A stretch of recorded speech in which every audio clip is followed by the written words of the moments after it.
Welcome to the beautiful university city of Dunedin in the South Island. And it's a very pleasant sunny day, quite a strong breeze blowing.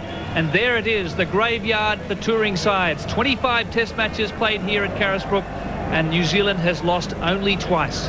And the crowd building up to around 43,000 for this Tri-Nations match between Australia and New Zealand. And Australia has to win today to keep their Tri-Nations hopes alive. It's going to be a great contest. Fantastic atmosphere here. Let's look at the Tri-Nations table, and New Zealand very well in command at the moment. New Zealand with 3 straight victories.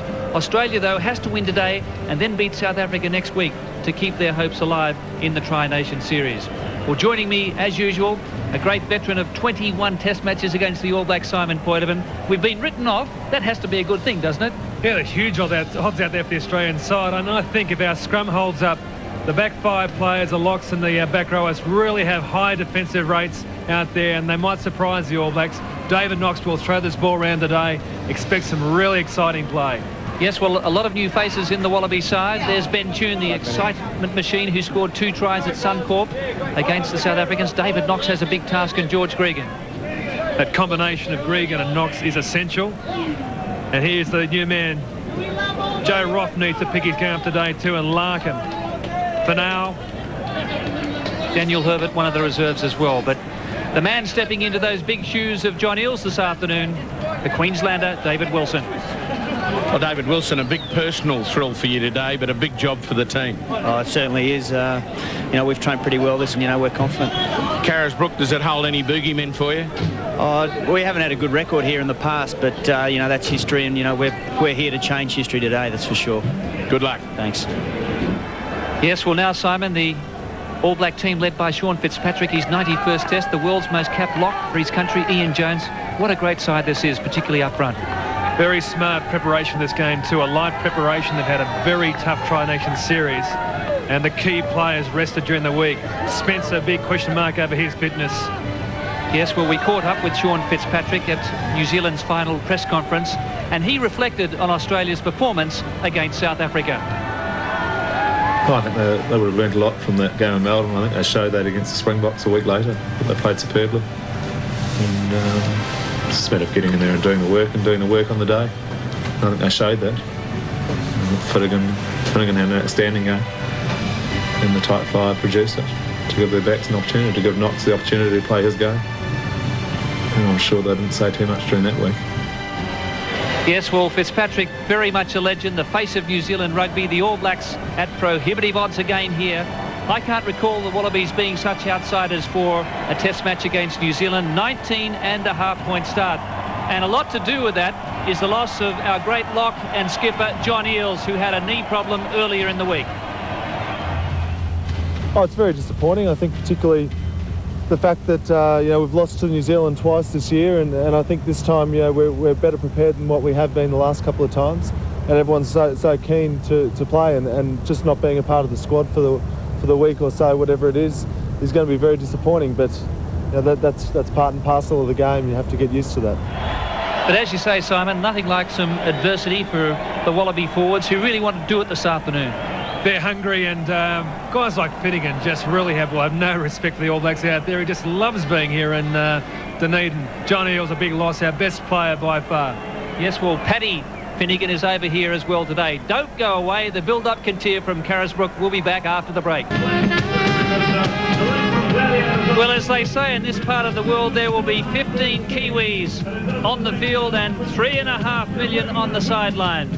It is a very scenic city, Dunedin, and as they will tell you in the South Island, this is the true rugby capital of Kiwi land.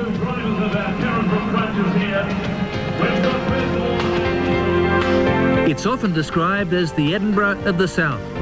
This beautiful university city of Scottish heritage sits on the southeast coast of New Zealand's South Island. Boasting a population of 120,000, the region was settled by Scottish migrants 150 years ago. And boy, do they enjoy their rugby down here. Dunedin's passion for the game is legendary. The locals are the most parochial and raucous supporters in New Zealand.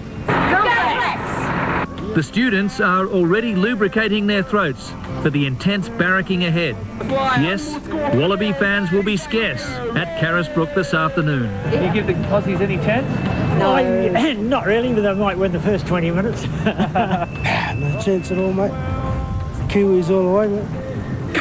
Don't believe you even asked that in here. The locals have been encouraged to wear black in the build-up, and everyone seems to be responding. So what chance are we without our great skipper, John Eales? It's a real tragedy for you, and obviously we're deeply concerned for you, but... Well, that's good to hear. Yes, it's enough to make any self-respecting publican drool at the mouth. And Chris Handy is down on the touchline providing expert comments this afternoon. Chris, it really is a spectacular scene here. Tell us about the atmosphere and the colour down there. Oh, Gordon, this is university town. They study hard, but they play even harder. They were playing all last night, and the atmosphere here, they come from all over New Zealand, in fact, all over the world to party here, and it was going off. It was very special. Of all towns in New Zealand, Dunedin really know how to do it for the Bledisloe Cup. And yes, what about the coaches, Chris? Two men very much in the hot seat this afternoon. Yeah, Gordon, earlier I spoke of them just on the sideline here. John Hart, very relaxed, very comfortable. Greg Smith, a little tense but very confident. You know, why take what I say? Let's have a look at the coach's final word on the matter. It's been an awful week, horrendous actually, for the Wallabies in terms of injuries, but that has created tremendous opportunities for players like Langford and Finau. And we're all very, very confident that those players are really going to do well and will go better than they've ever gone before. And as far as Carisbrook's concerned and the recent history there, dating back to the early 1900s, we believe it's time, and it holds no fears for us. The last time I took a team to Carisbrook, it was New South Wales, and they won easily. So I'm very confident the Wallabies can do the same. Well, it's been an important game for us because we see it as an opportunity to win the Tri-Series, so we don't lack motivation. We want to finish the local season on a high note, and I know the Australians will be desperate with their injury problems during the week, and we expect them to throw everything at us, and I just hope we can lift for this last of our domestic tests. Well, we're now in the inner sanctum here at the House of Pain in Dunedin, and the Wallabies just applying their finishing touches. David Knox and Owen Finnegan, two Brumbies teammates, and a couple of the reserves there in Andrew Heath and Sam Payne and Mitch Hardy.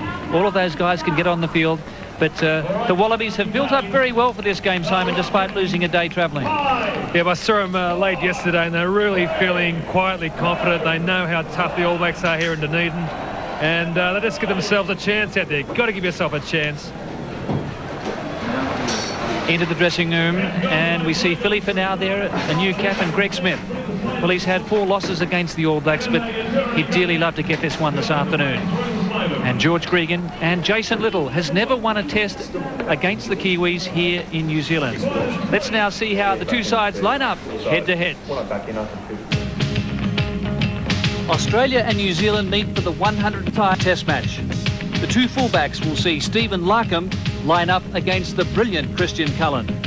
On the right wing, exciting Ben Tune opposes recalled Glenn Osborne. At outside centre, the Australian vice-captain Jason Little and his opponent, the veteran Frank Bunce. At inside centre, improving James Holbeck and the rugged Alama Iramia. Joe Roff will be on the left wing, opposing the golden boy of the South, Jeff Wilson. The two fly halves, David Knox at 34 and the youngster Carlos Spencer. A battle royale at scrum half, George Gregan opposing Justin Marshall. At number 8, 2 more veterans, Troy Coker and Zinzan Brook. At open side flanker, David Wilson leading Australia and Josh Kronfeld. A first cap for Philly Finau at blindside against Tane Randall. Also a test debutant, John Langford at lock against Robin Brook. Brumbies teammate Owen Finnegan opposes the great Ian Jones. At tight head prop, Andrew Blades gets a recall and packs down against Craig Dowd. The two hookers will be Queensland's Michael Foley and Sean Fitzpatrick, his 91st test. And at loose head prop, heavyweight Richard Harry and the outstanding Olo Brown. And there it is, our match of the day in AFL, exclusively on the 7 Network and Prime Television. Geelong and Carlton, please check your local guides for transmission details. So we're here at Carisbrook for the Wallabies and the All Blacks. The build-up continues. Don't go away. After the break, we meet Wagga Wagga's latest sporting hero, John Langford. Yes, we're back at Carisbrook, the House of Pain. Australia has had 8 test matches here since 1913 and never been successful. We've gone close a couple of times. In 1962, we lost 3-0, and in 1986, Derek Bevan disallowed what looked a legitimate try by Steve Tyneman. But Australia has 2 caps in their side this afternoon making their debuts, namely Philly Pinau and also John Langford. Langers didn't take up rugby until he went to Sydney University, and he's the latest in a long line of famous sports people from Wagga.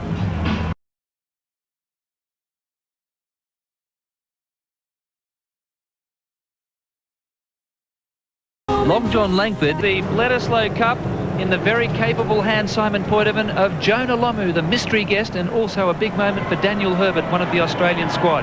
So Jonah, hopefully he's going to be back into rugby very shortly. He's going to do a lap here in honour of the Bledisloe Cup and, of course, the great New Zealand tradition. Yeah, the 40,000 people just went berserk when Jonah came in. And look at that record. Very imposing there from the All Blacks. Yes, this will be the 105th test at Australia with just 27 victories. And here in Dunedin, we've had 8 matches at Carisbrook.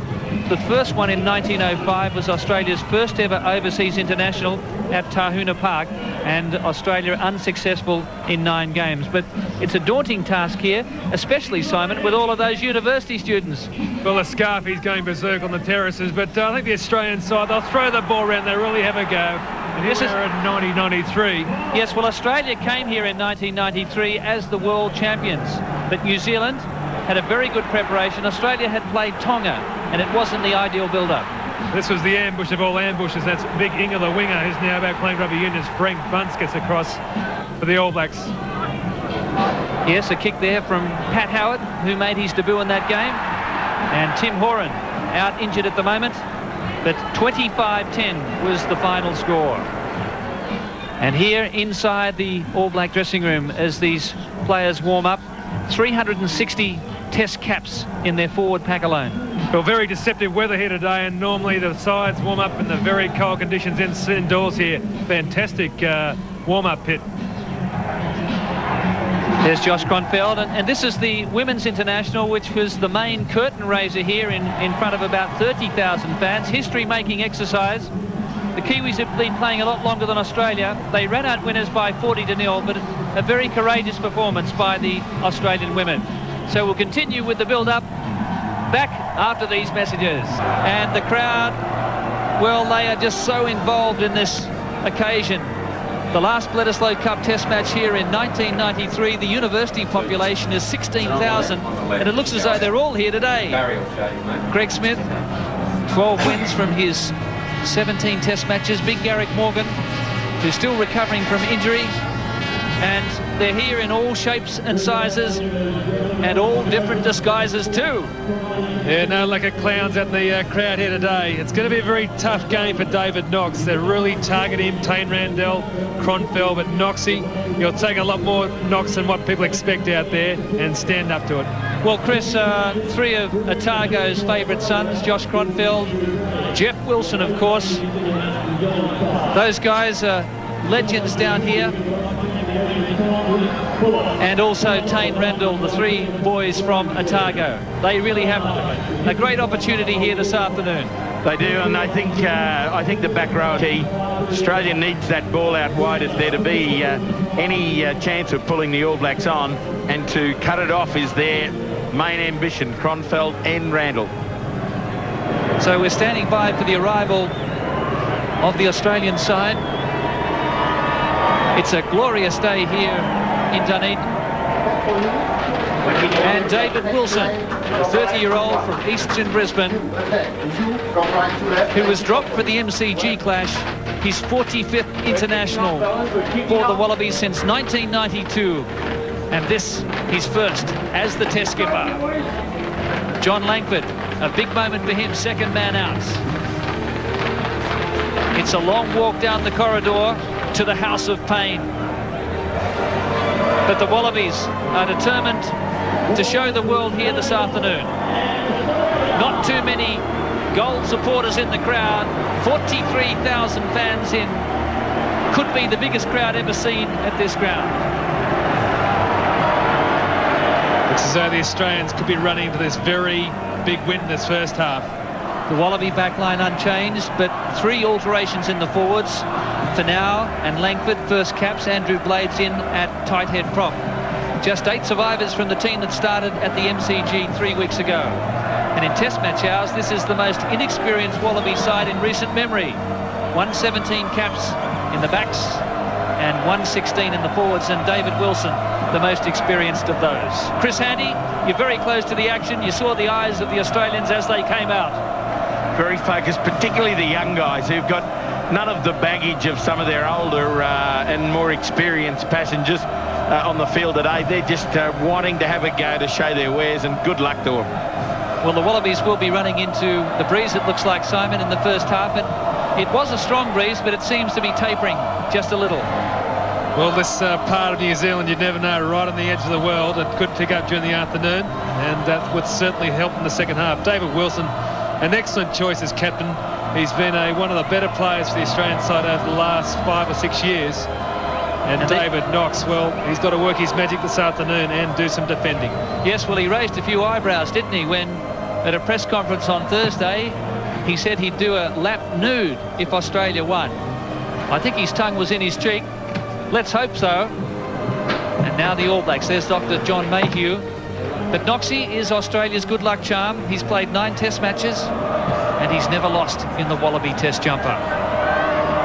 Well, the whole of New Zealand is behind this All Black team, and in Dunedin here especially, Sean Fitzpatrick is the hero.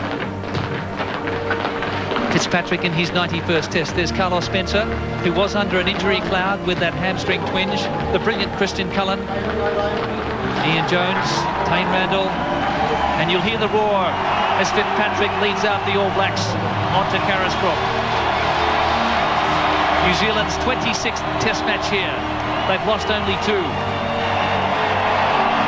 And the rivalry between Australia and New Zealand dates back to the SCG in 1903. Just the one change to the New Zealand team that swamped South Africa 55-35 last week. Osborne replaces Umaga on the left wing. Spencer has beaten that hamstring twinge. In the pack, Zandbrook and Sean Fitzpatrick have trained only lightly after the battering they took last week against South Africa. And a world record, 360 test caps in the forward pack alone.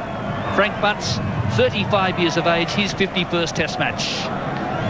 Now, a young Dunedin vocalist, a university student here, Joy Kerr, will sing the anthems.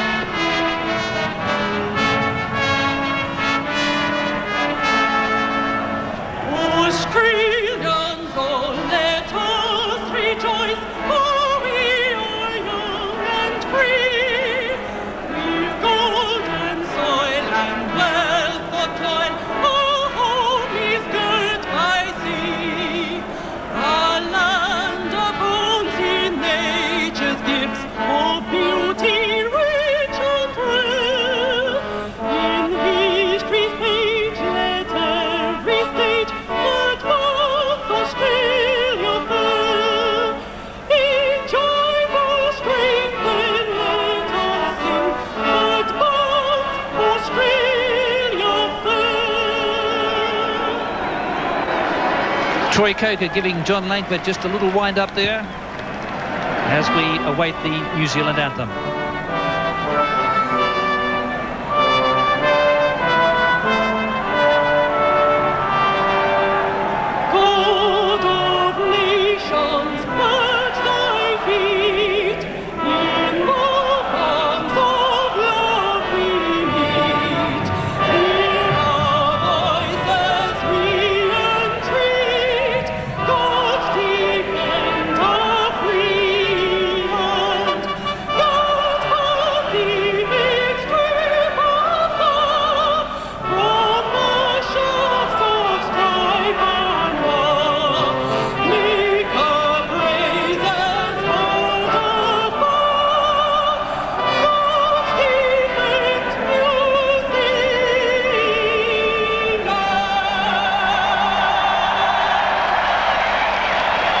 Well, it's very hard to match this type of atmosphere and crowd support anywhere in the world.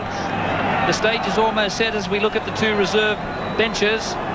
Carter is there, and also McLeod, and Anton Oliver has come in for Hewitt, and Robinson, Heath and Caputo, along with Kepu, who, if he comes on, will get a first cap this afternoon.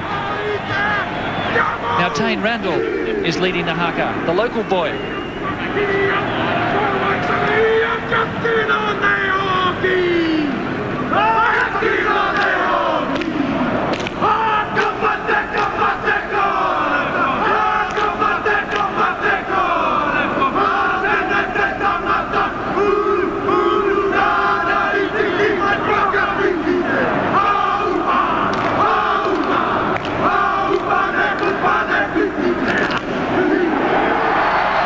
So Tane Randall gets a special moment for the All Blacks. He had 2 degrees at 21 years of age here from Otago University in law and commerce. He's been earmarked as a future All Black skipper, and it will be David Knox to kick off proceedings here in this 105th test between Australia and New Zealand. Australians split for the kick-off here. We've got John Langford on this side of the field. On the other side, Owen Finnegan. Trying to get that concentration away from the All Blacks when they take the ball. David Knox must be a spot-on kick. Joel Dumé, 36-year-old, our referee. He's 9th international.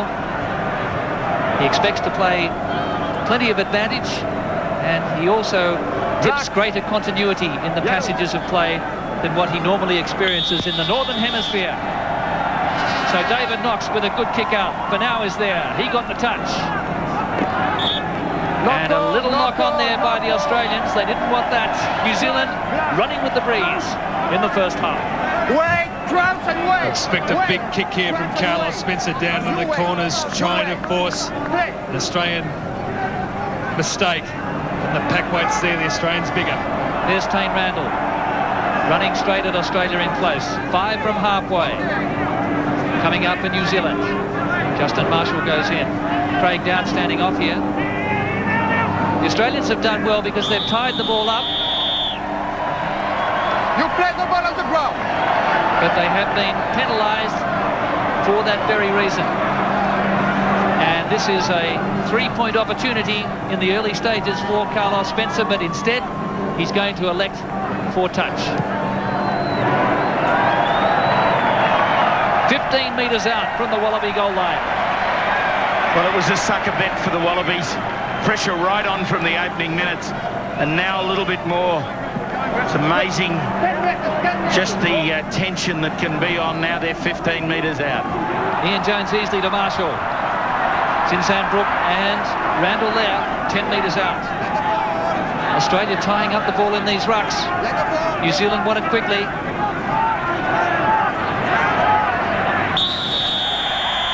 And again against Australia for not being on their feet and killing the ball. Let the ball. Don't play the ball when it's a ruck. You can't play the ball with it when it's a ruck. So when the ball is a ruck, you can't pick it up. You have to use your feet. And this is a gift 3-pointer for Carlos Spencer. I ran into a French player last night, and he talked about Joel Dumé being a strict referee. Let's hope he doesn't get too strict during this game. Wants some movement out there. Loves to blow the whistle.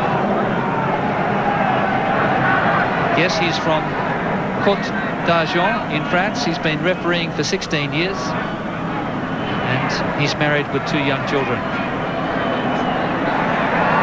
Carlos Spencer, who made his first-class debut at 16 years of age for Horowhenua, a famous photograph of that tattoo. He also had a beer can and a smoke in his mouth.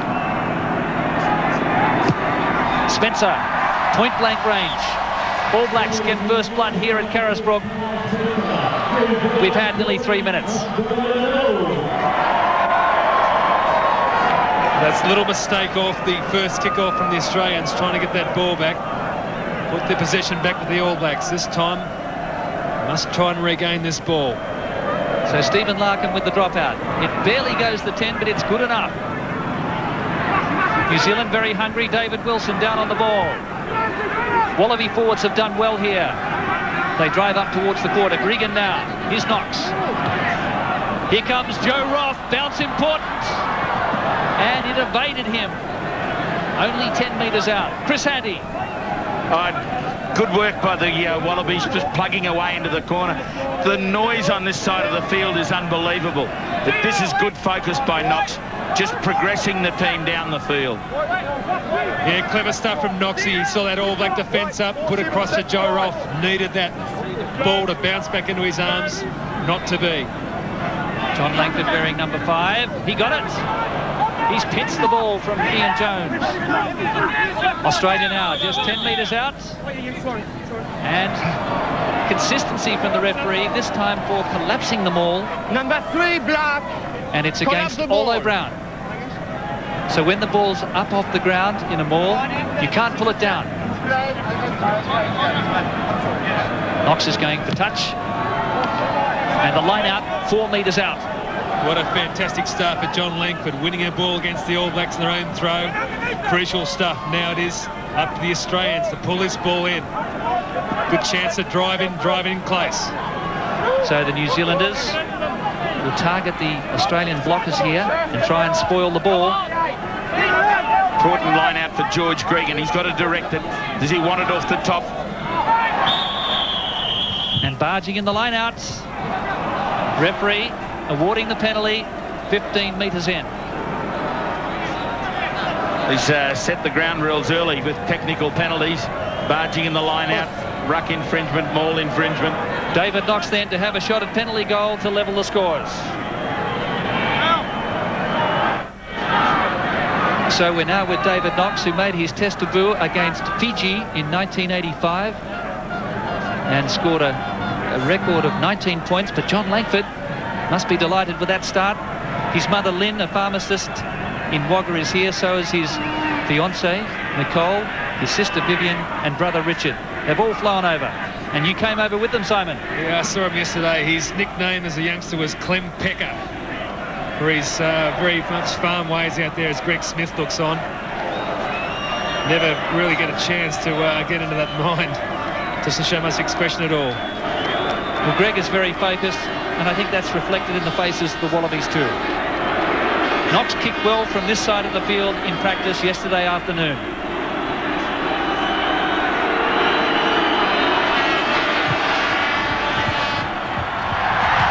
The breeze got it across the face of goal.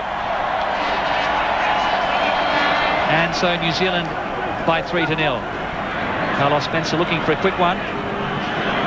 Knoxy was running back to halfway. He thought it was over at last minute. The wind's taken it away. Cruel stuff.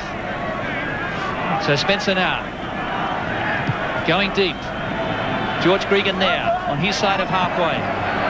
Ben June with an early touch. He was well taken. 4 from halfway. Australia have it here. New Zealand is coming through. And it looks as though there was some interference. Australia to be penalised here. Well, that's ridiculous stuff from the referee right in front of him. We've got 2 All Blacks coming round on the Australian ball. Coker gets the player out of the situation. Australia. Yeah. Step arm. Yeah. No problem. Yeah. Okay. The same. Yeah. The same. No offside. No. Okay. Have a Well. word with him. Yes. Talk to him. Yes. Talk to number 8. Yes. Thanks, Derek. I think Joel knows how to handle this situation. Okay. Troy Coker You being play, called out. I referee. Okay. If he's offside, I penalize him. Okay. You don't referee. Okay. I referee. Yeah. You only play. Okay. Well, the All Blacks are past masters of that situation, just provoking the opposition, and they've got the penalty and some indiscipline there from Australia. So Carlos Spencer to punish. Gets his touch 15 metres out from the Wallaby goal line. Well, Sean Fitzpatrick coming round there onto the ball. Ian Jones got it. Now the All Blacks drive ahead. Holding it up in the maul. Australians bring it to ground. Carlos Spencer. Iramia in close. Wallaby backs realign. and some offside play in front of the post. The back, offside. Offside, no advantage. The tension in the early part of this game, really being felt by the Australians. They're marking up on that advantage line, and it's those little errors giving the All Blacks easy points. Well, Joel Dumé certainly is very industrious with his whistle in the early stages, but the penalties have been clear ones, and he's setting the ground laws. Not so much the penalties, which certainly we can't detract from those at all with his accuracy, but let's see the advantage played a bit more out there, Joel. Alama Iremia, 26-year-old from Wellington. And this is easy pickings for Carlos Spencer. He scored a record 25 points against the Springboks last week. The most ever by an All Black in a Test match. So New Zealand, with 2 penalty goals, has the early running. Now Stephen Larkham, who came on at fly half against the All Blacks at the MCG. That was a marvellous take by Jones. 10 from halfway. Here's Bunce. Awesome, good defence. Iremia comes in to lend support. 10-metre line. It's Robin Brook into Langford. Justin Marshall. Spencer. Raking kick downfield. May have gone too far. We could come right back for a scrum. Right back to where the ball was kicked from, because it went dead in goal. Well, this will help the Australians. They just want to get their hands on the ball and have a go at the All Blacks. You can feel the energy in the side out there. They just want to have a crack. Chris, the first scrum. Scrums are looking nice and stable at this stage. One put into New Zealand so far. Now comes the test. Australia's first put in. They'll be keen to attack it. Andrew Blades, this side of the scrum against Craig Dowd. Up. Blacks. Yeah, I say play. Andrew Blades. No. Very good technician on this side against Craig Dowd. Yes. Okay, please. He's trying to push the All Black front row back. Not too many have done that. Well done, Joel. Australian scrum holding pretty well. Here they go. Larkham and Roff. It's Troy Coker. They're over the advantage line. Finnegan's in there. Good defence from New Zealand. Brooks gone in. David Knox wants it. Getting it into a bit of space, Little. He ran into traffic. They could turn him here.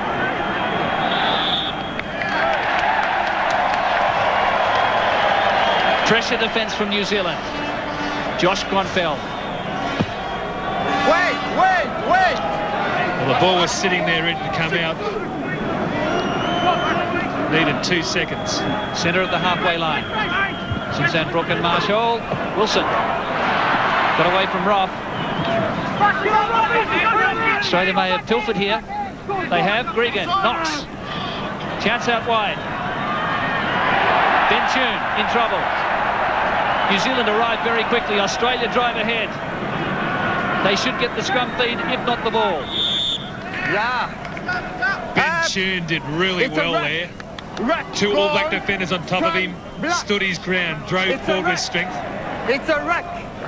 Clearly the great work by any defender is to be able to stay on your feet and wait for the boys to arrive. And Ben Tune, there's not much of him, but really stuck at it.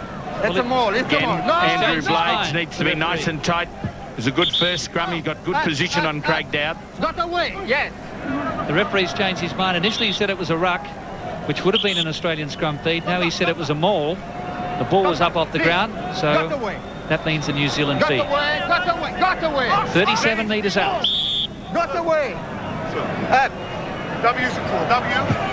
Play. New Zealand edge ahead. Back for Marshall. Iremia. Hold back the tackler. Marshall again. Backs up quickly. Gregan's up. Spencer lost ahead. Gregan the tackler. Here's Larkham having a dart. Referee's played advantage. New Zealand is up offside that time. Josh Kronfeld. Jeff Wilson barreled on his own side of halfway. New Zealand so good in that situation.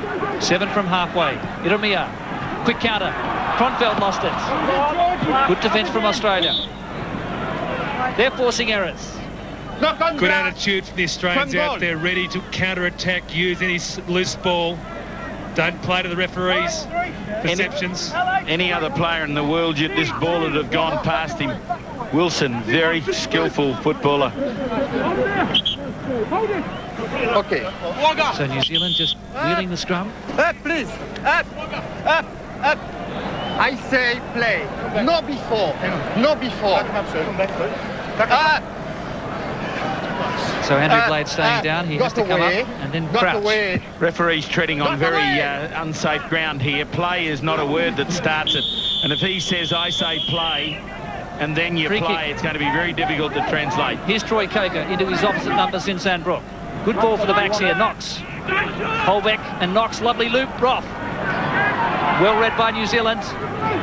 10-metre line. All Black territory. Gregan. Well, the defence is reading it so far for now. Continuity for Australia. Knox. Great pass. Tune.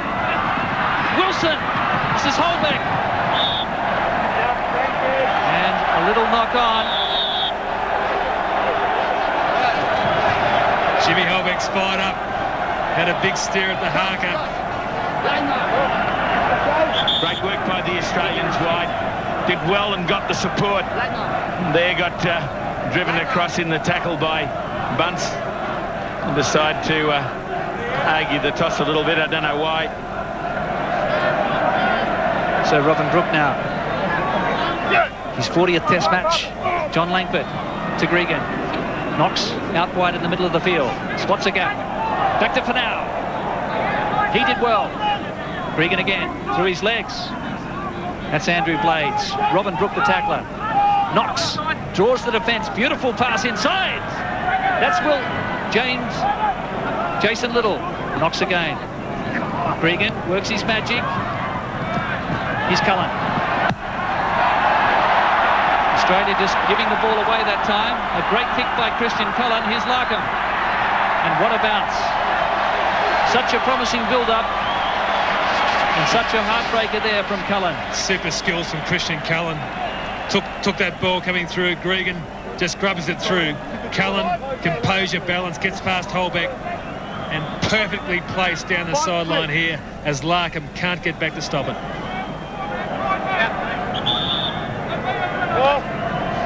Line-outs, 2 apiece. Langford jumping at 2 against Jones. Finnegan in the middle. Finau up the back. To Finau, he got it. Loose ball, Harry cleans up. Untidy stuff from the Australians. New Zealanders win the scrum feed. Ruck! It's a ruck! That's the sort of ill-discipline that brings you undone. Beautifully one line-out ball and then not controlled. Immediately handing the offensive back to New Zealand. Sinsan Brook controls. And the referee penalises Australia for collapsing the scrum. Australia going down in the front row. I have penalised. Kick. Okay. And it looks like another 3-pointer here for Carlos Spencer. New Zealand 6-0.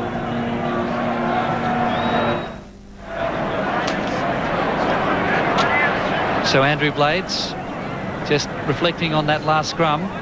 Jason Little, the Australian vice-captain, has been up to Joel Dumé. I think he had a word about New Zealand's offside play in the backs. It's been noted by the referee. And Carlos Spencer placing the ball on the 22. But both defences very keen to get up on top of their opponents. And they're both right on that offside line.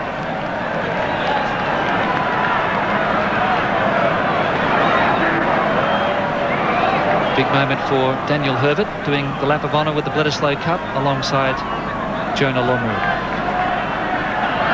So Spencer looking for his 3rd straight penalty goal. Is to put New Zealand out to a 9-0 lead.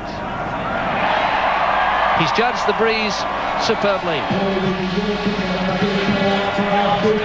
All Blacks in the ascendancy after the first quarter almost completed. At this stage, 9-0 in the first quarter. The Wallabies are doing okay, given that strong breeze behind the All Blacks. Good protection there for Ian Jones. Marshall works at short side. Spencer. Iramia. Only Larkham to beat. Big step. Finau comes from behind. This is Wilson. Ben Tune got him. Osborne's there. No one in front. Butts. Did he get it down? I don't think he did. Miraculous save by Australia. Well, the outstanding tackle out of all that was Philly Finau. Really chased hard. Here's Alama Iramia. Now watch Finau come from behind. Terrific stuff, and Wilson, this bloke's class. Gets across, but down he comes. Super defence. Wallabies hold on. The front row is buckled there, as you can see. Brook, Marshall, Randall. First test on his home ground at Carisbrook. It came from scrum pressure.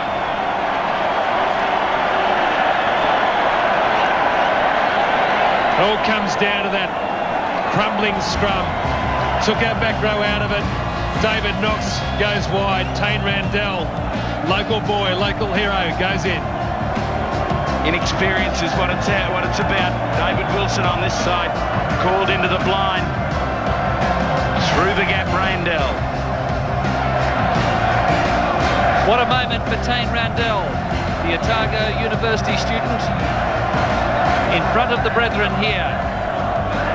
That's his third test try, and a big blow there for the Australian scrum. Carlos Spencer now to add the extras. This to make it 16-0. New Zealand gets the first try of the game. It's converted. All Blacks 16, Australia 0.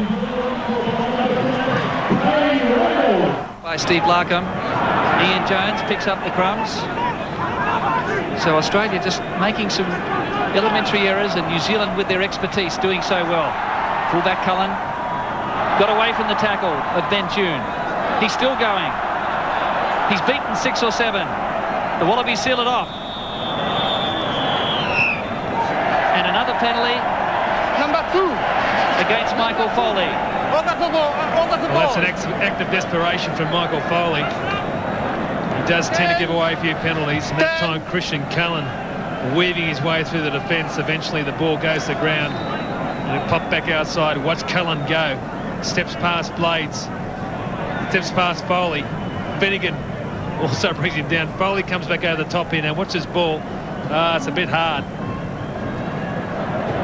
Ball squeezed out. Christian Cullen, Chris, must have beaten 6 or 7 guys there.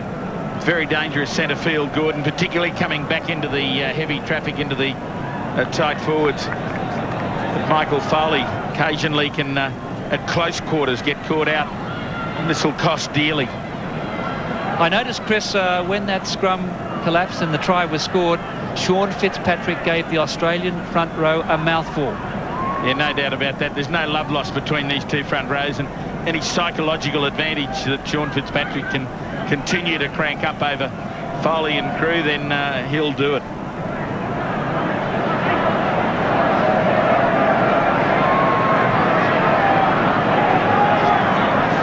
The penalty count to New Zealand. This to make it 19-0. Spencer has been on the button. He's done it again. 5 from 5. There's Tana Umaga, who was dropped for this game, and John Hart with this unbeaten record. This is his 8th test this year with the All Blacks. 16 wins from 17 tests since he's taken charge.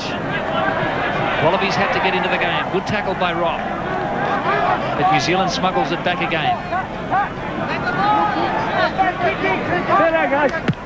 Marshall from inside his quarter hasn't got the touch. Larkham underneath. Right into the sun. That one holding up in the breeze. Larkham chasing hard. Up he goes. Zinzanbrook. Into space. Cullen. No one in front here.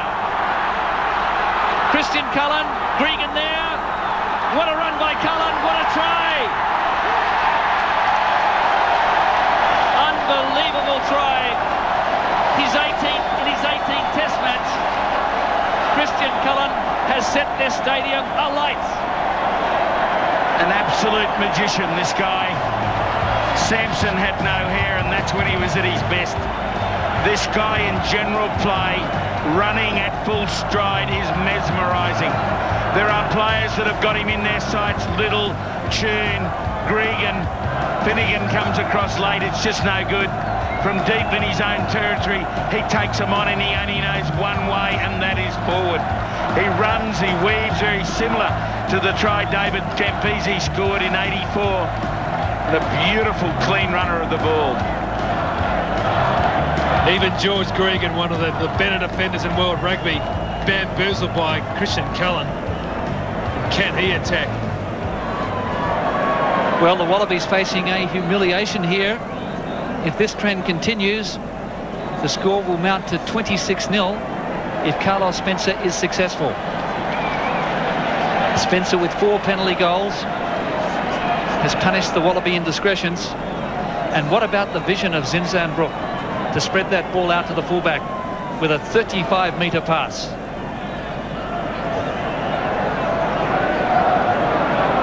Spencer again raises the flags.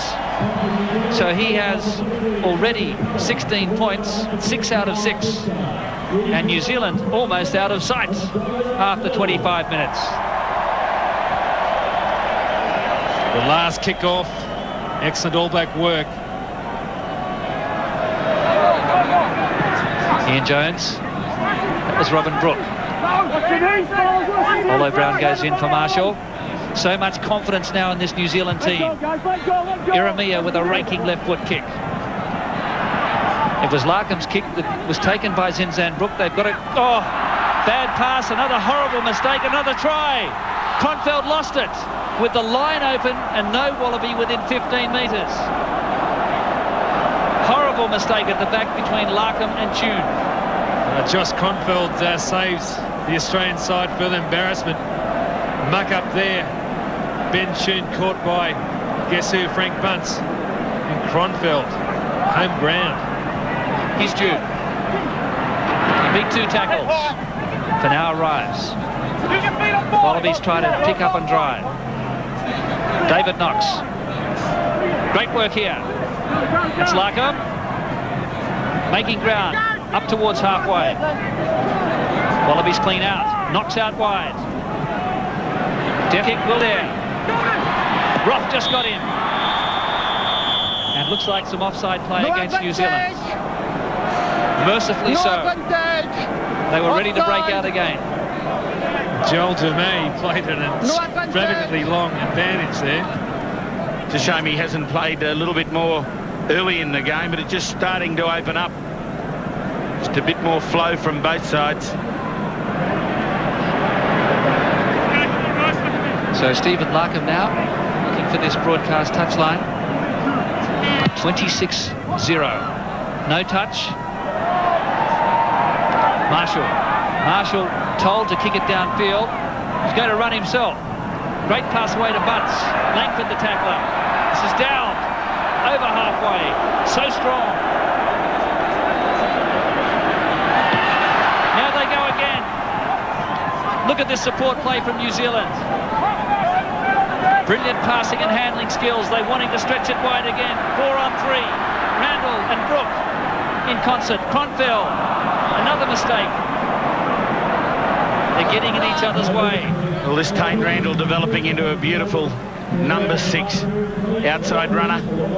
Really looking for some work up of Zinzanbrook centre field. They spread it wide and Zinni thought, well, bugger it, let's punch it up myself in centre field. David Wilson came to him and then just a little mess up there, queuing up to take the ball, the All Black frack row. Score here, 26 New Zealand to 0 Australia. Well, isn't this vast crowd lapping up the entertainment from the All Blacks? The Wallabies being run off their legs at the moment by this rampant New Zealand team. Here's Knox again, and Holbeck. Coker put into space. Good break from Troy Coker. And Stephen Larkham. Zinzan booked the tackler. Kronfeld there first. Philippe now takes it ahead. Here's Knox again. Back to Holbeck. Go. 5 from halfway. Regan arrives. Knox switches. Philippe now. Numbers here for Australia. It's John Langford going ahead. Jason Little. Almost through. Okay? You bind him after the ball. He passes the ball and you bind him. So a penalty there against Robin Brook. Okay? Jersey. Badly needed for the men in goal. Interference there on George Gregan by Robin Brook. And certainly the Australians, well, they're having a go. They haven't had too much ball at this stage. New Zealand have been outstanding. But Coker's had a good first half. So no change to the score. New Zealand 26, Australia 0. So the penalty kick has been taken by Knox. He's found touch just outside the 22. New Zealand running with a boisterous wind in the first half. And they played like a black hurricane. 26-0. 2 tries. Spencer has 4 penalties and 2 conversions. The throw was over the head there of Pinau. Australia driving well though. Spencer now quickly into space. That's Bunce. Lovely pass to Iramia. Good defence by Little. Offside Australia.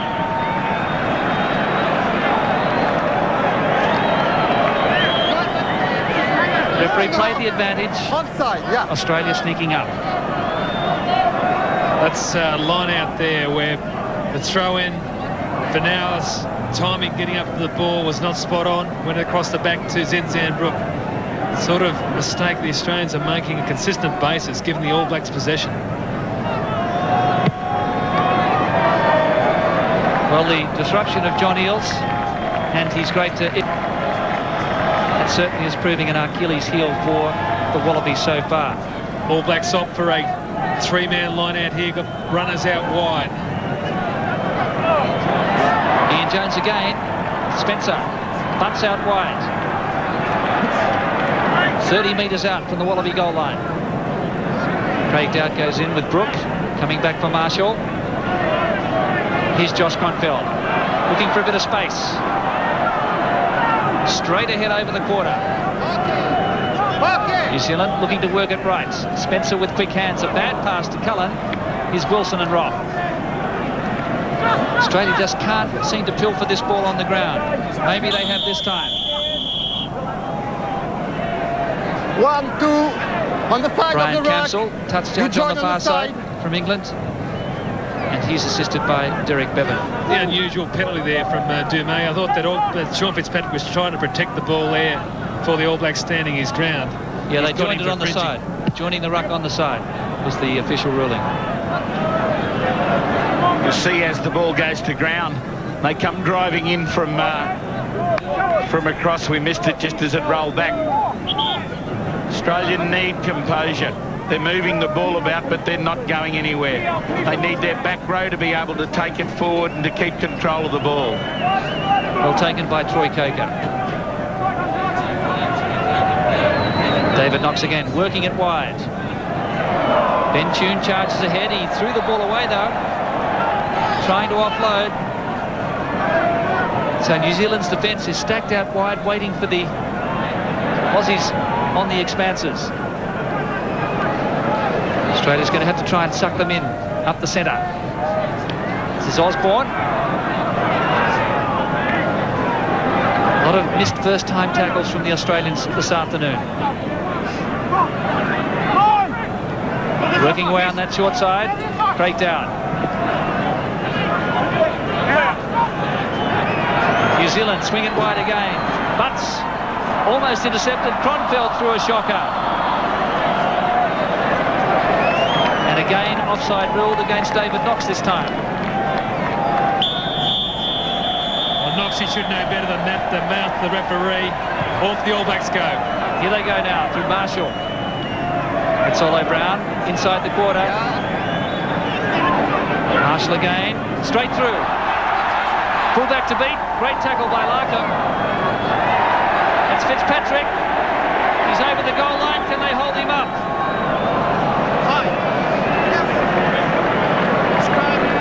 It seems when Australia's defence is really stretched and what the All Blacks do appears easy. This simple stuff. Look at that huge, that yawning gap there that Marshall just stepped into, and it nearly looked like curtains until Fitzpatrick was rolled onto his back. Well, Marshall used two smart things there. He used the referee to shield, and he also saw Andrew Blade standing out, just got that avenue to get past, and down he went it. The All Blacks on the field, they always look for the weaknesses out there in the defence, and that time they used it. Well, the Wallabies, can they hold on here? The All Blacks with an attacking scrum, looking for their third try. They're so focused, these guys. You wait, play.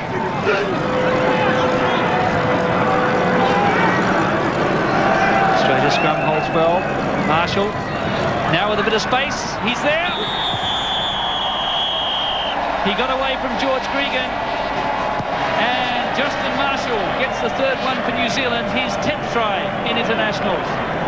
No pressure at all being applied on this All Black scrum. They've put in the ball coming easy, and that means they can take it forward. Randall picking up. Marshall over. Marshall, all class here, gets past George Gregan. And there's very little between the two players. That time, George's defence let us down.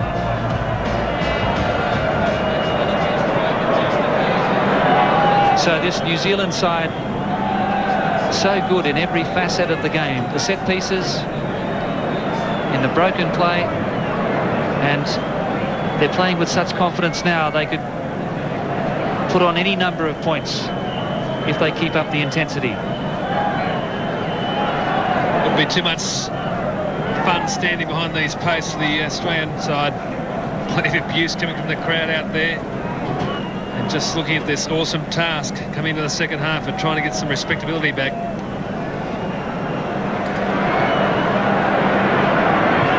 So Spencer looking for his 7th success. This would be his 3rd conversion on top of the 4 penalty goals.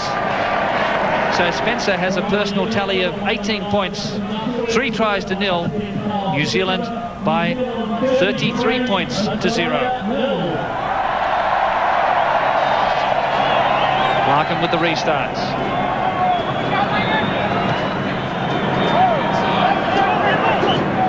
And again, a little knock on from the deflection. Knock on.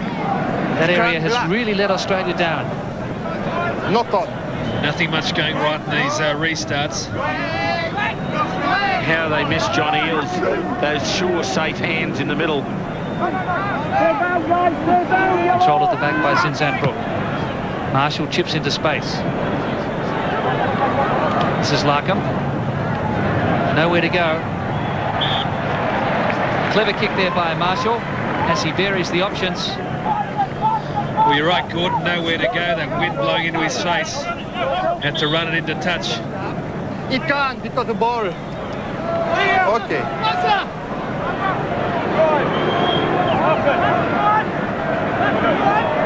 So Sean Fitzpatrick, 10-metre line. Marshall having treatment over the touchline. That's Zinzanbrook. Spencer clears it to Iramia. Missed tackle there, Kronfeld. Larkham just got him. That's great. That's Olo Brown. 15 metres out. Robin Brook. Philippe now the tackler. Australians have to make these first-time tackles now. Coming through for Osborne.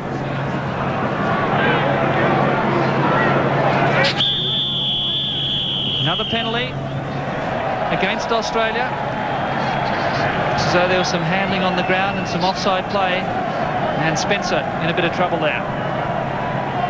You notice the All Black clean out in these Araxon Mauls come in like missiles. There's Carlos Spencer. He's had a bad hamstring since Wednesday. He has the arm. Yeah. Joel Dumé. Yes. Play advantage, I come back. Play advantage, I come back. So the All Blacks edge closer to that 40-point mark. Owen Finnegan, his first test against the All Blacks. He must be wondering what has hit this Australian side.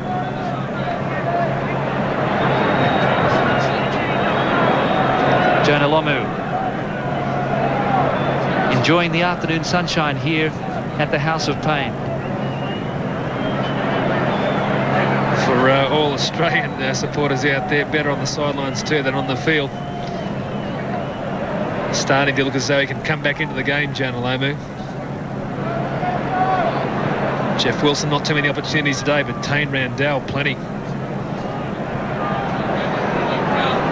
Although Brown driving that scrum out there and driving it hard.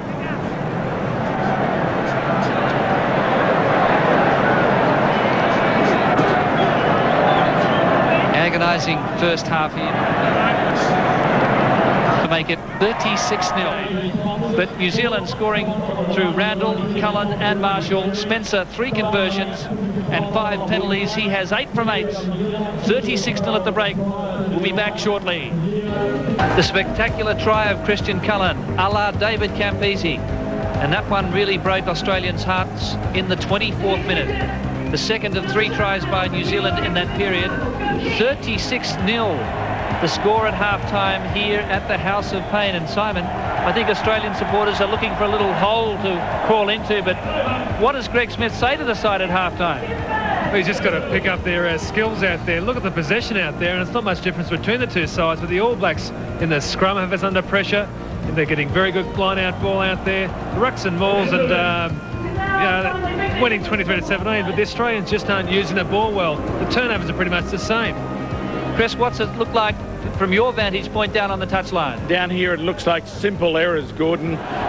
Drop passes, lost balls. It does look like there's no game plan that the Wallabies have been able to embark upon, and certainly they don't look as though they're prepared right for the finest moment to put it together at the time. They wandered around in the first half as though they were a little bit lost and overawed by the situation. Things can only get better here for Australia at Carisbrook.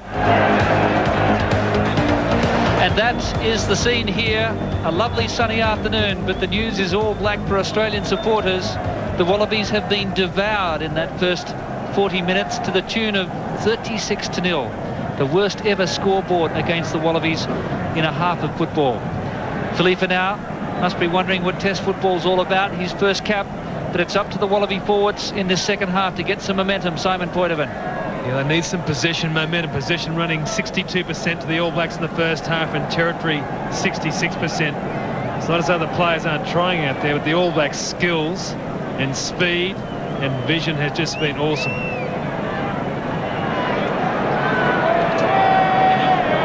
So Owen Finnegan just having a glance across to that scoreboard. 36-0. The Wallabies do have this strong breeze in the second half.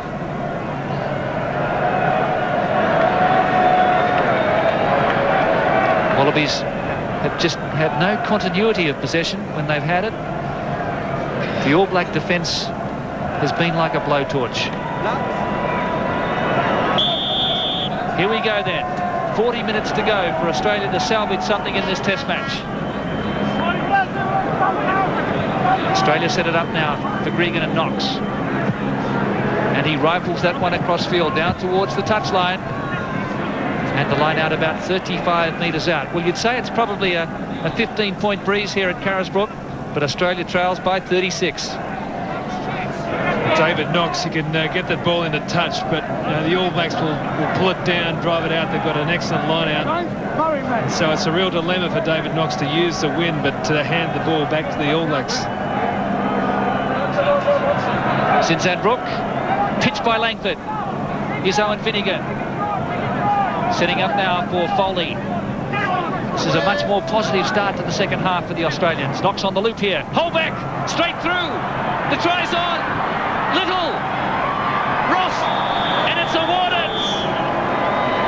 That last pass looked a bit suspect, but the Wallabies will take it. And that's a dynamic start by Australia in this second half. Well, that's more like it from the Aussies. Pinch the All Black ball on the line out. Watch it, Langford. He gets up here. He's already got one the first half. Got the one from Zinzanbrook. Finnegan drives it forward there. Gets across the advantage line now. Watch Knox here. Runs a bit of a decoy as Jim Holbeck drives through. That's a really good pass out to Jason Little. Jason Little hands the ball on Joe Roff, possibly a bit forward. Roff gets into the game, and a soft try for him, but great work centre field. Capitalised the moment, the crowd's stunned. 36 points down at half-time. They've jumped out and scored a great try in the opening minute. Yes, that was a blistering try there for Joe Roff. His first test try this season after being the leading try scorer in Super 12. And that last pass on that end-on replay looked okay. So the Wallabies will have to do what New Zealand did in the first half. Important kick here for David Knox. Breeze brings it back. And that just about sums up Australia's day so far.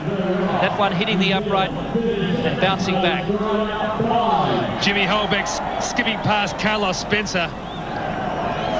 And Jason Little skills to get out to Joe Roff. So finally a test try comes for Joe Roff. And it was all about the Aussie forwards there getting across the advantage line. Finnegan took it ahead, made good ground after Langford won the ball. More possession here for the Wallaby forwards. All Blacks look as though they're a little off the boil in this second half. It's a chance for Australia. Here's Troy Coker and Foley. Good clean out by the Australian forwards, up towards halfway. New Zealand drive in, they've turned it over. Spencer now. Big dummy. Well, we had a good view of the Australian back line there. And it looks as though they snuck up again. It's been this ill-discipline by the Australian backs in particular, and David Knox has got to take a big part of that, getting that back line up offside. Well, I think where that referee's standing, I think it was somebody close in around the ruck. Probably Michael Foley, who was unattached and in front of the last feet. I do agree, there's that lack of discipline as Umanga sits there in front of John Hart, rather pleased with himself. Well, the Australians very pleased, Simon, to have this wind at their backs now. But they really have to maintain the intensity and get some momentum going. 36-5.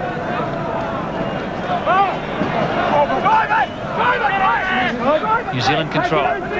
Sean Fitzpatrick with it. It's Richard Harry trying to spoil. And Robin Brooke. John Langford came in. Spencer saw the gap. Australians try to hold him up here.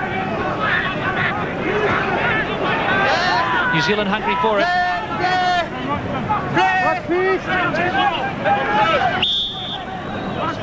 Held up.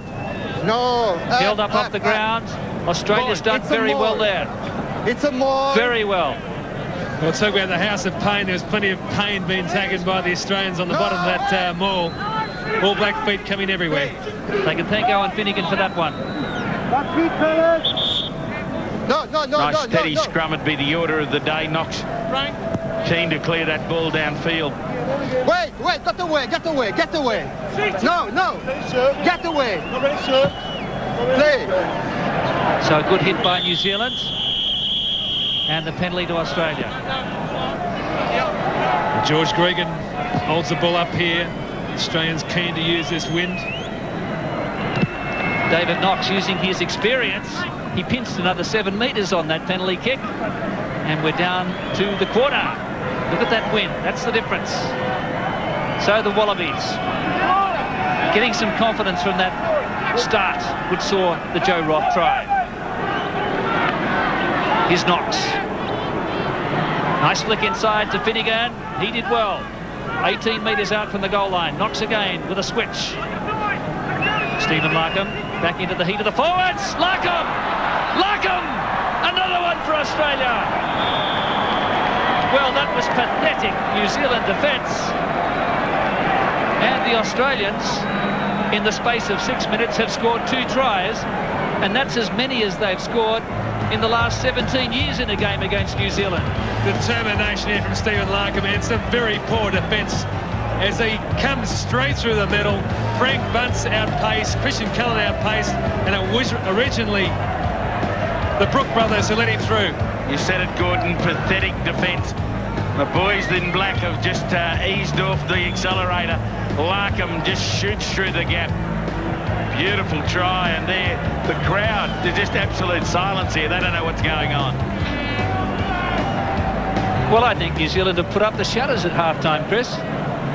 Australia 2 tries in 6 minutes, and this breeze is substantial. Nothing for Greg Smith to smile about, but things just certainly looking a lot more prosperous than they did at half-time. Would have been handy having the ear to the door at half-time for the Greg Smith tirade. He wouldn't have held back. Goalposts swinging to and fro. David Knox, no successes with his 2 kicks. This is a much more handy one. The Wallabies want it badly.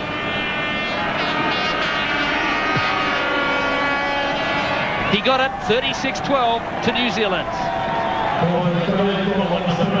It's Carlos Spencer with the restart. Nice shallow kick. Zinzan Brook was there. Australia have it again, David Wilson. Australia have dominated possession so far in the second term. Coming for Gregan and Knox. Just steering that one downfield. Looking for the far touch. Gets the bounce. This is Osborne. Good chases here. Cullen and Osborne. Oh, no! Shocking mistake. 5-metre scrum. And that was a nightmare. Well, when it goes wrong, it goes so horribly wrong. The All Blacks looking inept. The same sort of fiddle bumming around that the Wallabies did in the first half, they're guilty of now, early minutes of the second. You wouldn't do that in 10 weeks of training, let alone in a test match. Here goes the Wallabies through Gregan. Larkham just held 5 metres out. Gregan looks for his backs here. Wallabies looking for their 3rd try in just 9 minutes. They're close. That's Coker. Back on the ground again. Here it comes. All Blacks trying to sneak up. Gregan. Finnegan bumped into his own man there. That was unfortunate. So accidentally offside. How often have we seen it? Running wide, that ball back inside, and then you don't know it's coming and you run into somebody. John Langford trying to keep Sean Fitzpatrick's arm out of it. Accidental, says the referee. No, please. Wait. All Black put in. Wait, the mark is in. David Knox was desperate for that ball to come out wide, and George Gregan needed the vision to get it out there. Well, you saw Olo Brown getting a good hit on that time, but his feet gave from underneath him. This is a big scrum for both sides. Michael Foley really trying to get this distance so they get a good hit, not just to crunch in there and have the All Blacks roll them over. It's a better hit there. Olo Brown trying to go very low. Aussies wheel it. Scrum's finished. That's Zinzan Brook. Ben Tune the tackler. New Zealand's made 15 metres. What's happened here? Penalty to Australia. Well, you'd call that a wild card decision, but he said it was offside. 3 players. 3 players before. Well, he's got the players who are running defence for Zinzan Brook there. David Knox, what a mistake. That's a shocker. Well, Knox is claiming the ball did go into touch. Derek Bevan said no. And now the penalty's gone against Knox. And Fitzpatrick's giving the referee a mouthful too. Knox said that went into touch. Okay. This is for David Wilson to argue the toss, not for every other player in the team.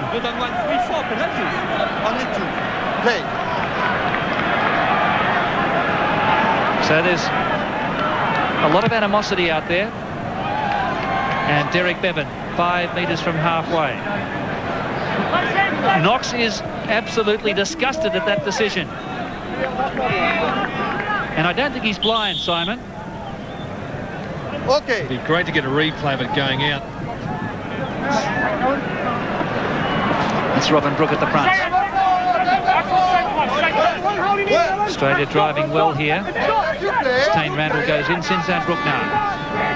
5 from halfway. Marshall and Spencer. He's cut out. Saziromia. And under some high tackles.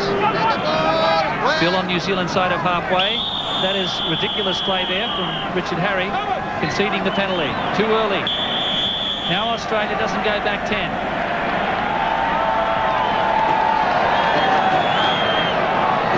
Pretty simple stuff. Richard Harry, ridiculous, and then not getting back to 10. Put the ball on the ground. Gives New Zealand a chance to settle. Okay. Those magnificent words of the referee. You push your hands down towards the ground and you say, okay, and that's supposed to fix it. Spencer's kick finds the touch inside the quarter.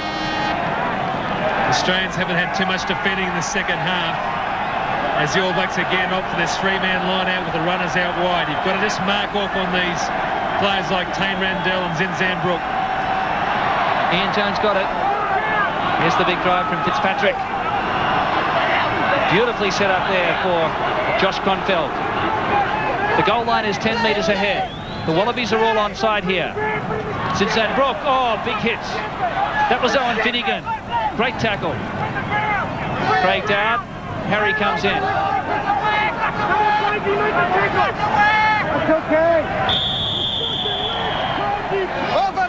Richard Harry saying he couldn't move. He was pinned in there, but I think it was for another player going over the top. All Blacks wanted quick ball there. No point lying on the ground talking about it. Fortunately, either you're in it or you're out of it. And Richard Harry, when he was on the ground, was out of it. Here they go. Craig Dowd. On Bell. Brook there. And Ian Jones. That's Brook. The ball's out of the ruck. Australia can attack it. Marshall. Craig Dowd. This is good defence from Finnegan.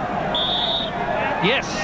Langford's out on his feet in background. He got hit as Robin Brook brought the ball forward. He just went down like a big lump of lead. Steve Larkham leads a charge here. Gets through, drives through Randall. Good hit through by Finnegan. Brings Craig Dowd down. And the ball off the ground as John Langford trying to... So the score here, Australia 12, New Zealand 36. Sunday, it's the all-new police camera action. Join Peter Brock at 7:30 for police camera action. It's totally wild on 7's must-see Sunday. So great concern here for John Langford, who has stolen 2 of New Zealand's line-out balls. Make that 3 against Ian Jones. But the Wallabies playing with a lot more resolve in this second half after being blown away in the first. Watch Langford go to take the tackle, run straight into that shoulder there. So Craig Dowd brings the ball forward, dropped it in, and Langford went down. John Langford is a tough customer. He's up and okay. He's country stock from Wagga Wagga.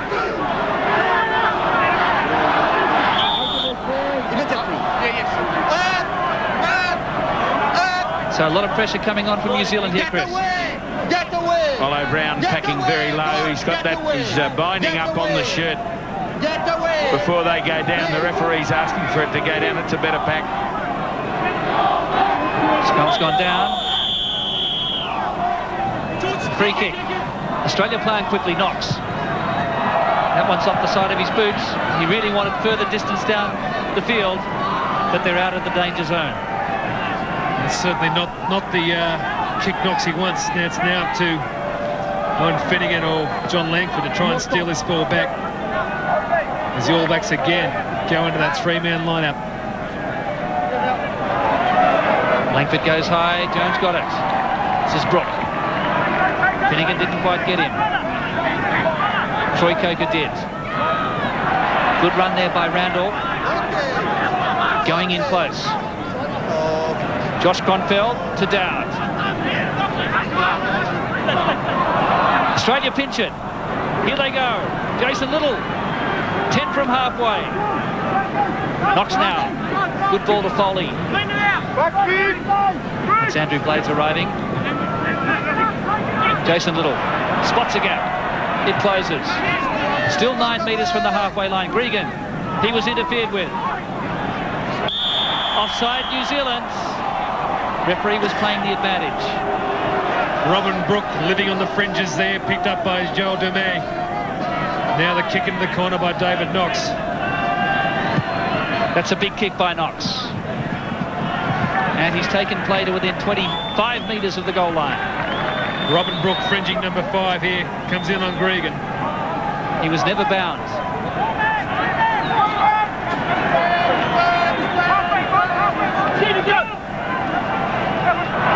Over the back. New Zealand seem to have too many men in the line out there. Here's Spencer. Iramia's with him. Osborne outside. Couldn't get it out. Australian defence in disarray. Wallabies have managed to hold it in and slow it up. He's Brown. They try and hold him up off the ground. He uses his strength though. Australia killing the ball there. You dive on the ball. You gotta let it in. Richard Harry, the man penalised. Yeah. And another New Zealand player down, requiring attention. We wait, okay? So after Harry very frustrated by the referee's decision as Justin Marshall gets attention. Carlos Spencer weaving his way through the Australian defence. Iramia goes to ground. Excellent tackle there by Larkham. So 17 minutes gone in the second half. New Zealand 36-12.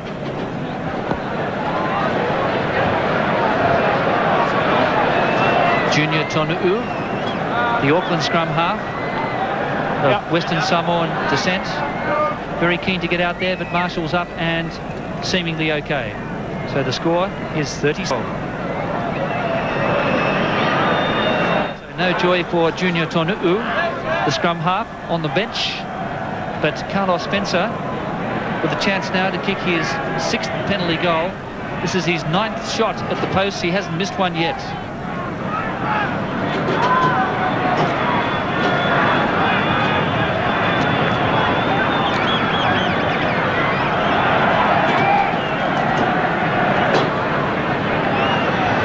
Most points for All Black in a match against Australia is 26, held by Alan Hewson. Spencer's up to 21 at the moment. This would make it 24, just too short of the record. He's pushed that one wide. Didn't have the distance. Here's Roff. And he called the mark. Joe Roff, who does have a punishing left foot punt, will be looking for plenty of distance here. Just guiding that one down the touchline. 40 metres out from the Australian goal line. This time the All Blacks opting for a full line out. Laurie Mains, the former All Black coach up until 1995. And of course, one of Dunedin's favourite sons. Ian Jones, nicely. Good drive by the All Black pack. And a penalty against the Australians for pulling them all down. Always have that problem when you've got a dynamic driving maul off a line out. The only way you can stop it is by a proper tackle, and it's difficult. So coming up to the 3/4 point of the match, New Zealand ahead 36-0 at half-time. Australia hitting back with 2 tries in the first 6 minutes of the second term. But the All Blacks who managed to consolidate possession over the last 12 minutes. In.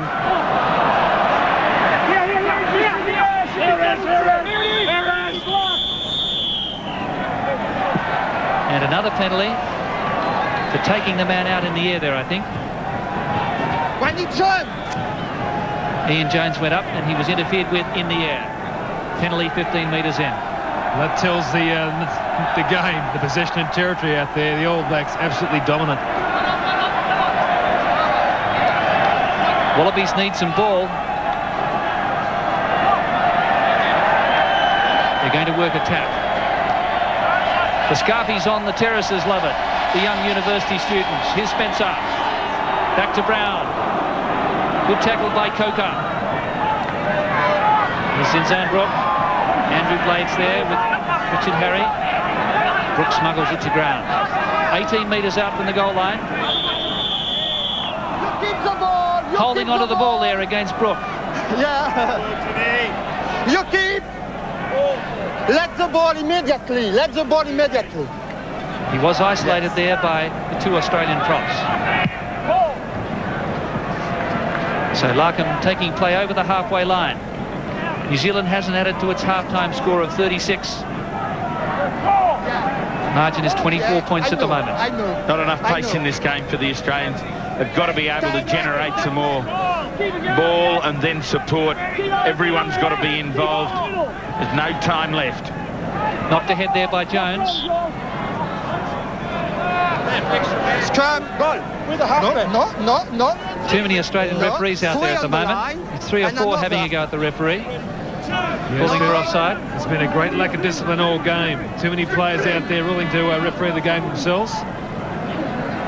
Halfway line, centre field. Controlled at the back by Coker here. New Zealand not staying bound and also pulling it down. Yeah, sure. Yeah. Larkham's coming up here to try and send it down inside the quarter.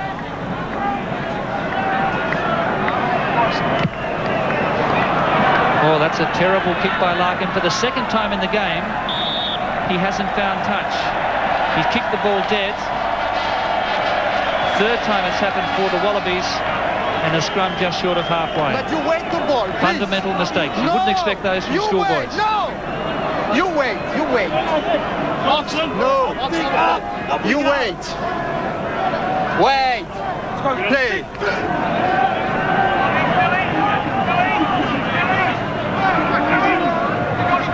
Penalties have been 7-12 to New Zealand. It's been a lot of whistle this afternoon. Kronfeld. Tackled by Blades. Just short of halfway. Wallabies have tied it up here. And they have pinched it. Gregan. Here's Roff. Couldn't get away from Zinzanbrook. Back for Gregan again. And Knox. Big cut out to Little. Carlos Spencer, the tackler, just short of halfway. Taken ahead by Finau. Haven't seen much of him today. Knox just lurking behind. Back to Little. He's over halfway now. Finnegan. Gregan. They want quick ball. Here they go.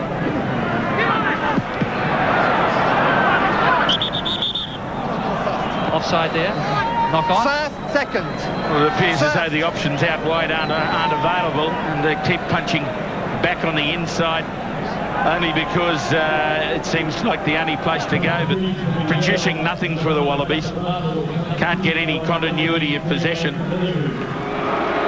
Gordon, I think you're a bit hard on Philly for now out there. His defence certainly hasn't let anyone down. His line-out work. Justin Marsh looking confused, heading off as Junior Tanutu gets a run. Yes, Philly for now, the first old boy of Homebush Boys High since Arthur Summons to make Wallaby colours. So the scrum to go down centre field halfway. So the score here is 36-12 to New Zealand.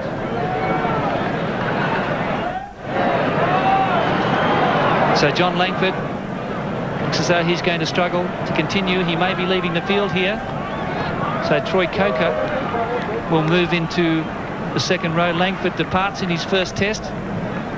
He's battled manfully out there. And Brett Robinson, the ACT Brumbies skipper, comes onto the field for his 10th cap. But John Langford has certainly given it his all there this afternoon. 36 plays 12. You bind, please. Yeah. Yeah, get away, goal! Get away! Get away! Get away! Play! Carisbrook working to Tanu'u, and Randall. Good tackle there by Fanau. Australia pilfer. Up off the ground. Brett Robinson makes an immediate impact. Well, that's the Brett Robinson special, getting in there and that hoovering up that ball. Better back row defence that time. Wilson for now, combining.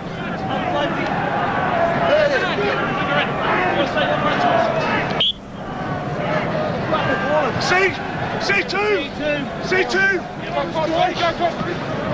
Get away! Get away! Get away! This New Zealand scrum so technically good, just doesn't allow you to relax at any time.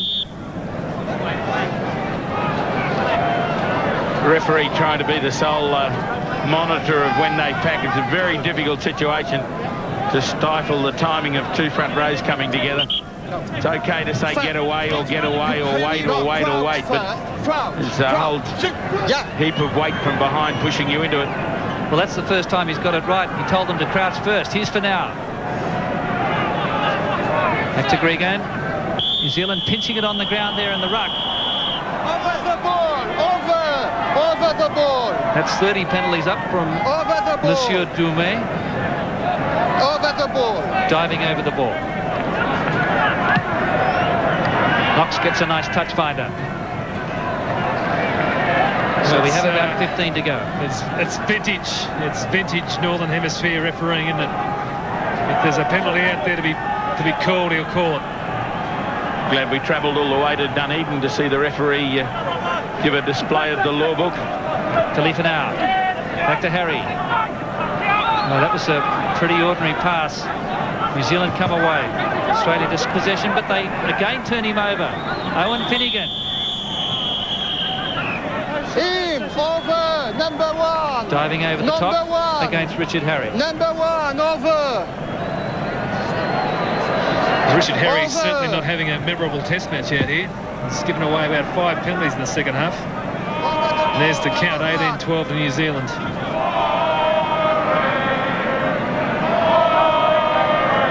So New Zealand still scoreless in this second term.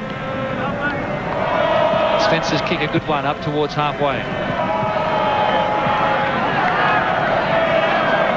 The All Blacks have almost certainly won this Tri-Nation series with an unbeaten run in their 4 matches.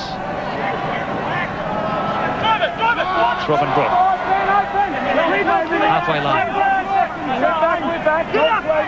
New Zealand has controlled the possession after that early try-scoring onslaught from Australia. Iramia makes good ground, about 10 metres.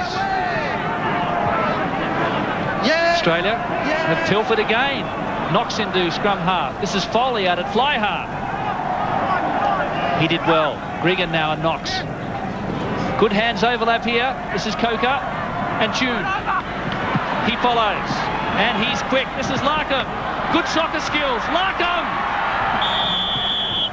What's the referee saying? He's awarded the try.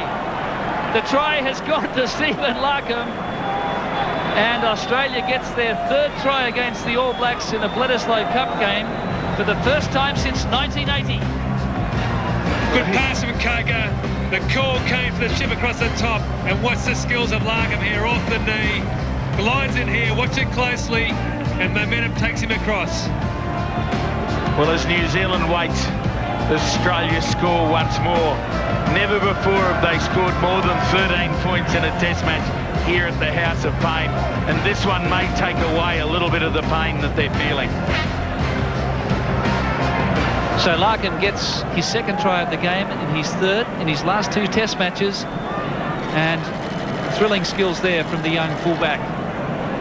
He managed to roll over and get the ball down after it looked as though he could have been held up by Wilson. Well, the game was in a bit of Joel Dumé concentrated quicksand, and now the players really wanting to get that ball wide out of that in the lace.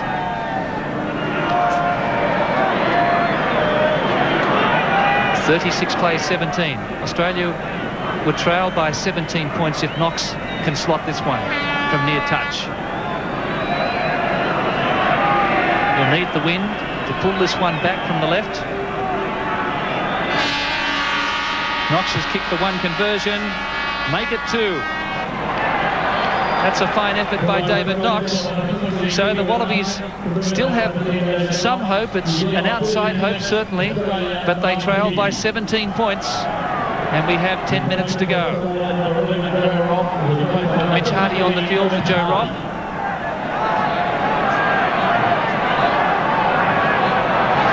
Well, we need him to score 2 tries in 30 minutes, as he did against the French, and there for now was taken out in the air.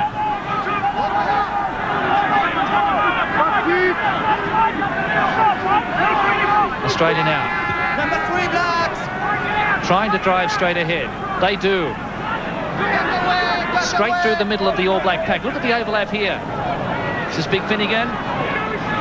Up towards halfway. Gregan. Look at these All Blacks offside. That's Josh Kronfeld standing in the way.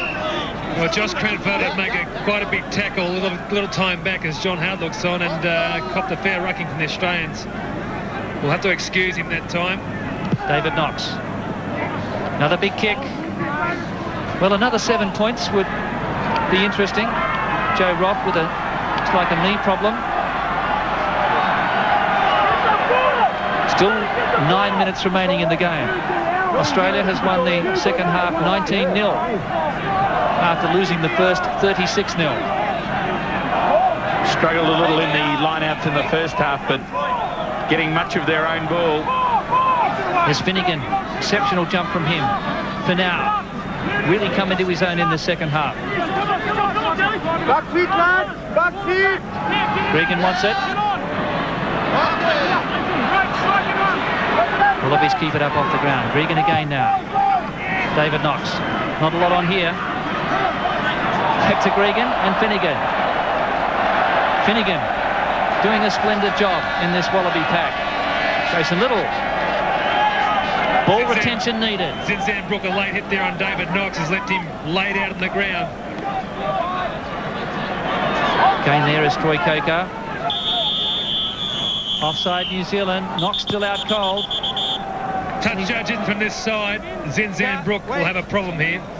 Let the ball. It's amazing that the touch judge comes in from that side, because Derek Bevan on the near side was far closer to it. Having had the eyesight to judge Knox's kick out. Very quite late. Yellow card. Dangerous tackle. He was missing when this dangerous tackle came in. Nothing been. Only yellow card. Yellow card for number 8. Black. Okay. Thanks. What here? So Zinzanbrook, as you called it, Simon, and right in front of Derek Bevan, who missed it. 8.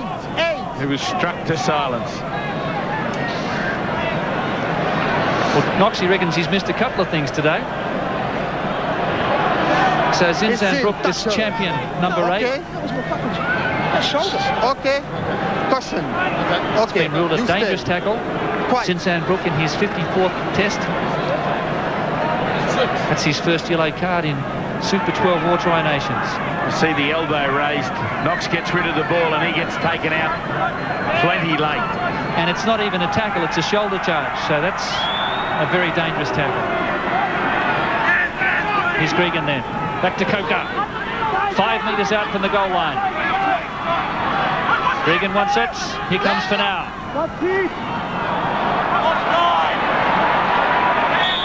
Australia turn it over. Frustration there for James Holbeck. The young buck and the old experienced Sean Fitzpatrick having a laugh. Black. Crouch. Couch. No, wait. Couch. Who said David Knox wasn't tough? There he is. He's up.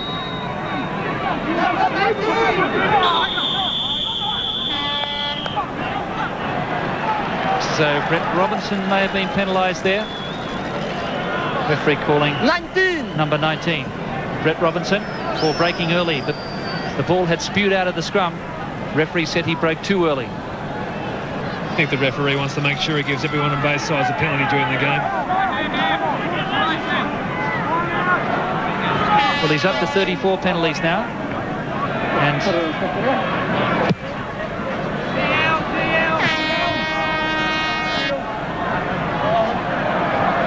Australia still leading by 36 to 19, or trailing by 36 to 19. Joel, the clock and stop. Yeah. Okay.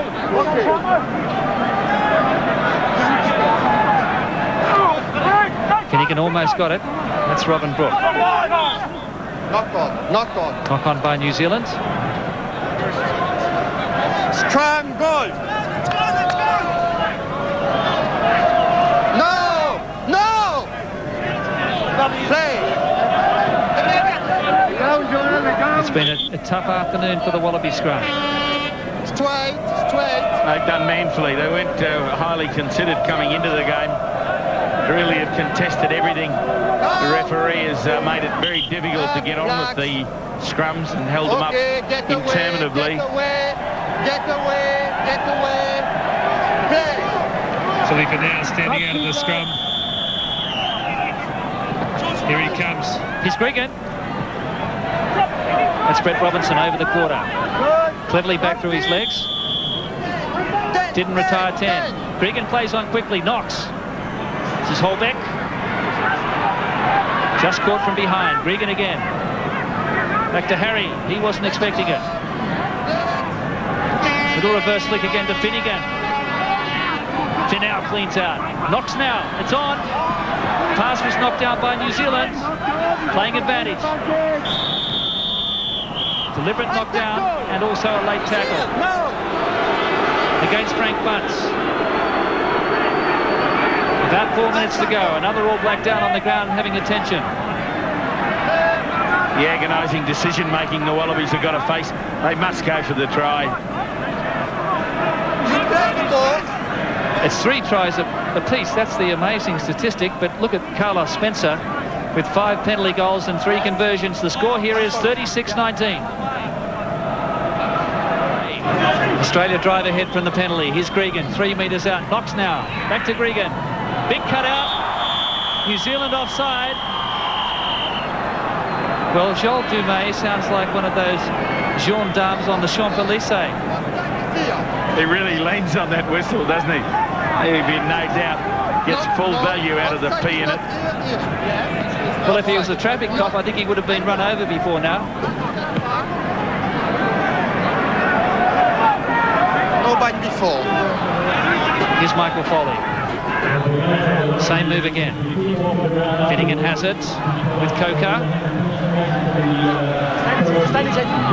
Australia showing good composure here. Gregan and Noxie. Sleight of hand. There it is. Tune. Ben Tune is over for Australia's 4th try. Well, magical sleight of hand by David Knox. The defence was mesmerised. And Australia, incredibly, has scored 4 tries to 3. Well, what a courageous performance by the Wallabies in the second half. The composure needed at half-time after being down 36-0. As Gregan sends the ball wide, watch Knox. Knox works his magic and sets Big Ben Tune through. You've got to applaud this brave Wallaby combination. They've plugged away, and the gaps have come while the All Blacks stand still and watch. It was the dummy run there by Jason Little, which caught Frank Bunce out of his defensive line, and Ben Tune had a run straight through.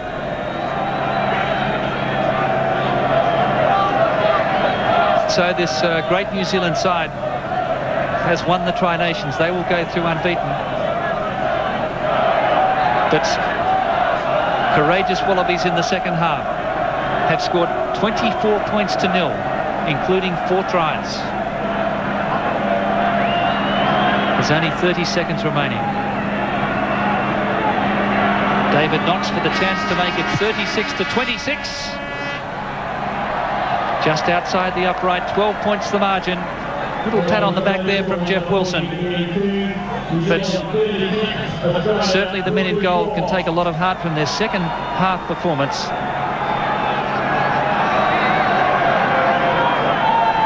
So we're into injury time, says the referee.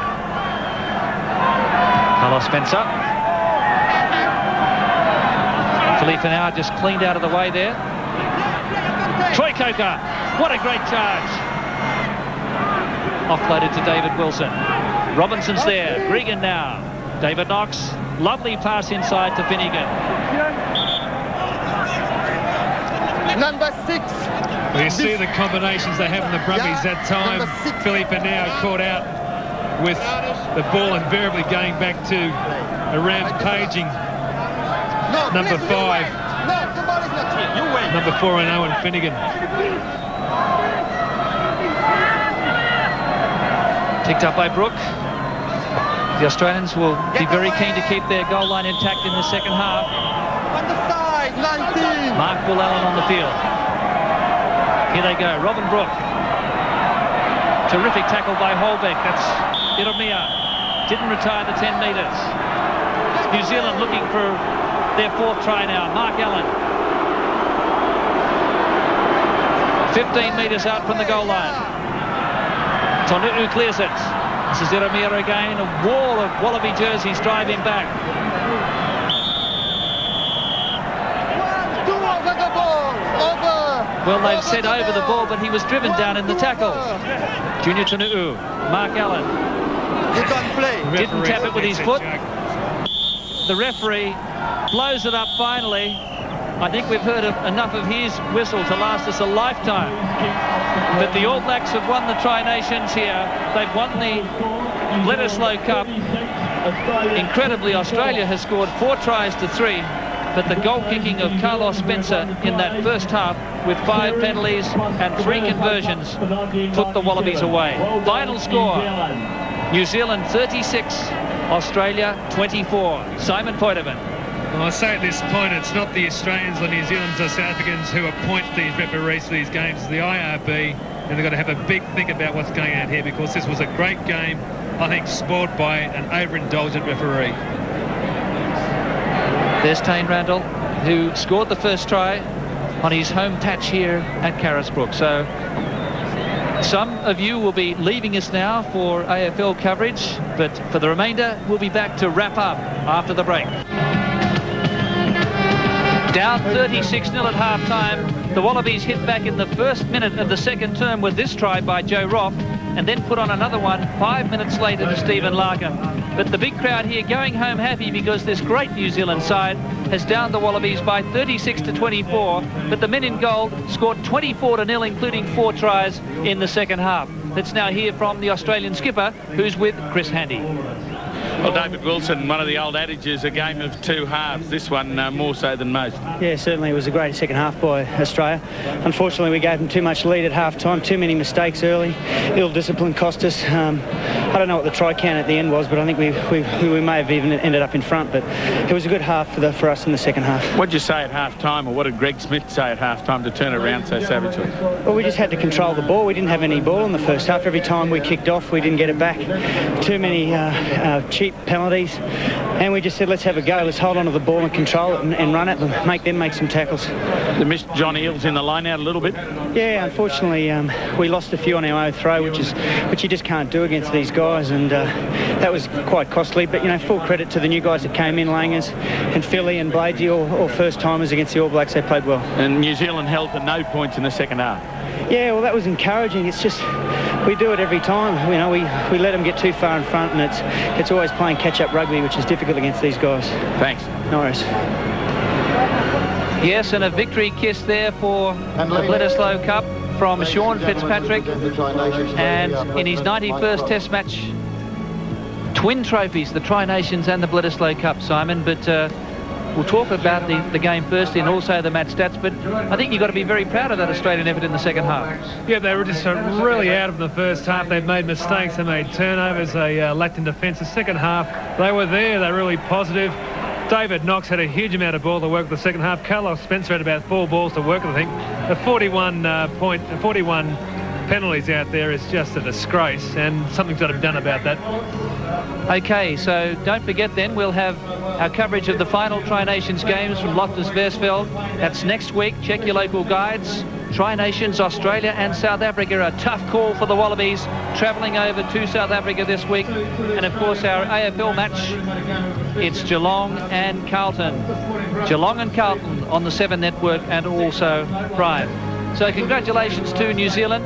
They've now won their last 7 matches against the Wallabies in Bledisloe Cup games. They were home here today by 36-24 at the House of Pain. We'll see you next week.